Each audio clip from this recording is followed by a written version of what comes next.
And we're lucky to have with us at this point in time, because it's kind of a first for us, Dana Murphy, who is Vice Chair of the Corporation Commission, but has thrown her hat in the ring for Lieutenant Governor. Right, and I'm actually the chair of the Corporation You're Commission not now chair. as of Well, February. we need to get this updated. All right, now, child, why would a seemingly intelligent individual want to make the run for the roses? I'm a fifth-generation Oklahoman, and I have a lot of experience in both the private and public sector. I'm from rural Oklahoma, but I've lived in Edmond about 25 years, so I transition easily between the private and public sector and rural and urban Oklahoma. And I've been working for the last 9 years at the Corporation Commission, working on some of the most difficult problems, known as a problem solver, and I feel like that's what we need now. All right, that would indicate to me that you feel as though there are problems there at that level of government. I think we need to start doing some things different. You know, the lieutenant governor is a role that I think can be greater utilized to partner with the governor, other statewide elected officials, and the legislature, and help facilitate more of the dialogue on legislation. The lieutenant governor serves on the Board of Equalization, so you can have input there on certifying monies for the budget. Also serves on tourism and a host of other commissions, and I think there's a really great place to bring different ideas and some of my skill sets where I know about, you know, state government. I have relationships already with the legislators, and I know the ropes, so to speak, at the state government level. What do you think the biggest problem facing Oklahoma is right now?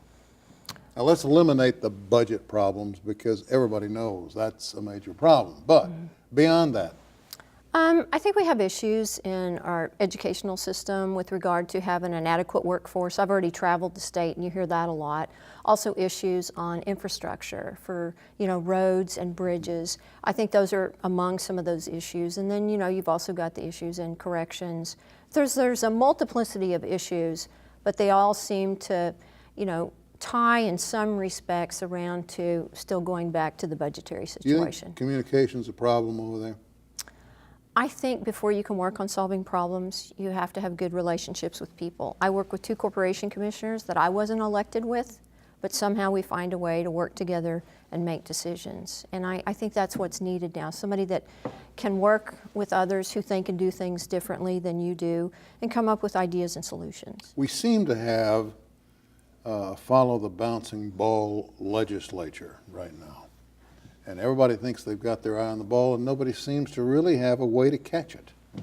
How are you going to fit in if you walk in completely organized and up to speed on what's going on? How are you going to fit in with these folks? I think it's the same way I have at the Corporation Commission. I think, you know, when you bring ideas and different types of things to the table, and then you put ideas out there, and then other people, you know, they're either going to have to go with your idea or come up with some other idea. And I think the way that we do the budget, I think, needs to be looked at in a different manner. I think we need to look at the agencies and how agencies go about things, and how the legislators, maybe certain legislators need to be assigned to certain agencies to have more of a fundamental understanding before you start allocating the money. Because if you don't know what services you want government to provide, how do you know how much it's going to cost?